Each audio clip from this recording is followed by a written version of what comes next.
আর নির্দোষী ফুয়ারে মারাল কেসের মামলাত বাজাই হনা বাজাই আমরা নিজেও না জানি। কক্সবাজারের টেকনাফে নাম মিল থাকাকে কেন্দ্র করে ঘটেছে এক বিরল ও উদ্বেগজনক ঘটনা। স্থানীয় একটি জামে মসজিদের মুয়াজ্জিনকে ডাকাত আখ্যা দিয়ে হত্যা মামলার আসামি করা হয়েছে, যা ঘিরে এলাকা জুড়ে ছড়িয়ে পড়েছে ক্ষোভ ও নিন্দার ঝড়।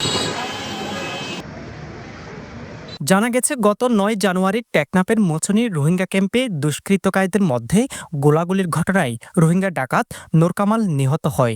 ঘটনার ৫ দিন পর নিহত নূর কামালের মা হামিদা বেগম বাদী হয়ে মামলায় ১০ জনের নাম উল্লেখ করে একটি হত্যা মামলা দায়ের করেন। এই মামলায় ৯ নম্বর আসামি হিসেবে উল্লেখ করা হয় জামাল হোসেন ডাকাত নামে একজনকে। তবে একই নামের আরেকজন ব্যক্তি টেকনাফের লেদা পুচিঙ্গাপাড়া জামে মসজিদের মুয়াজ্জিন হিসেবে দায়িত্ব পালন করছেন। পাশাপাশি তিনি একটি বেসরকারি উন্নয়ন সংস্থার কর্মী হিসেবেও পরিচিত। এতে এলাকায় চরম বিভ্রান্তি ও আতঙ্ক ছড়িয়ে পড়ে।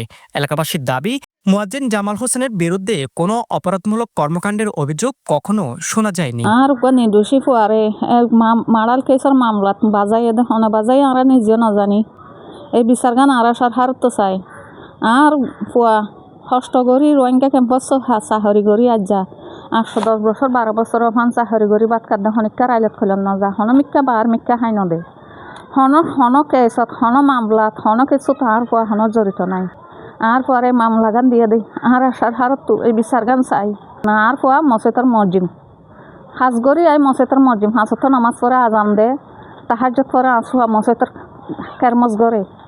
গত কয়েকদিন আগে লেদা রেজিস্টার রোহিঙ্গা ক্যাম্পে নূর কামাল ডাকাত অন্য ডাকাত গ্রুপের সাথে সংঘর্ষে নিহত হয়েছেন।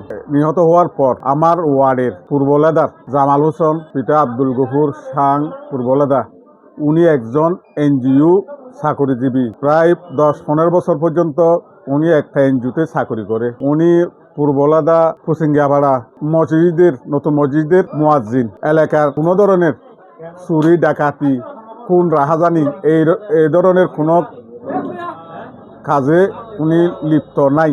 তাকে মিথ্যা মামলায় জড়ানো হয়েছে। আমি এর প্রতিবাদ ও নিন্দা জানাই। মসজিদ দল বজিয়া প্রতিদিন আহির আজান দেয় ভাষাত নামাজ পড়ে।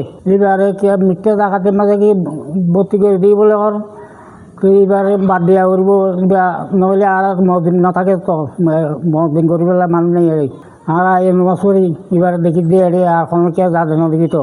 অনেকেই ধারণা করছেন এটি সম্পূর্ণভাবে নামের মিলজনিত একটি ভুল। দ্রুত ও নিরপেক্ষ তদন্তের মাধ্যমে ভুল সংশোধনের দাবি জানিয়েছেন এলাকাবাসী। আর জামালের বাপ আর বুয়া মসজিদের মাঝে আজান দিই নামাজ পড়ে মুসলিমকে মাঝে ডাহাইতে গুলাগুলি করছে ডাহাই দুর্গ মরি গিয়ে আর বুয়ারে আর জামাল বলে হয় স্বামী করছে। ৯ নম্বর যিনি আসামি আছে, আমার জানা মতে সে সৎ ছেলে, দূর সম্পর্কিত বাগিনা। তাকে যে সেখানে আসামিতে জড়িত করা হয়েছে সেটার আমি তীব্র নিন্দা জানাই।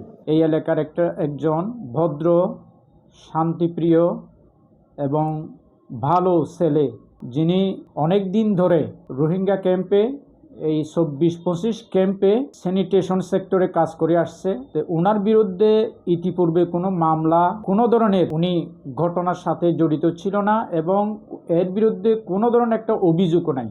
স্থানীয় জনপ্রতিনিধি মোহাম্মদ আলী বলেন, বিষয়টি গুরুত্ব সহকারে তদন্ত করে দেখা উচিত, অন্যথায় নিরীহ মানুষ মামলার ফাঁদে পড়ে যাওয়ার আশঙ্কা রয়েছে।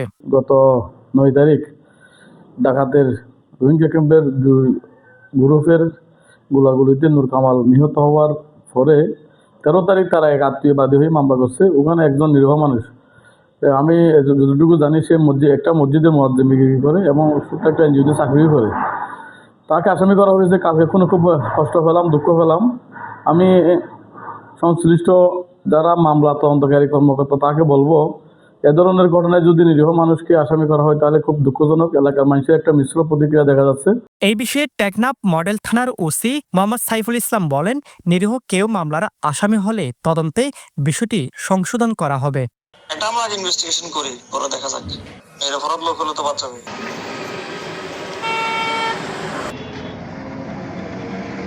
News desk, পেনুয়া।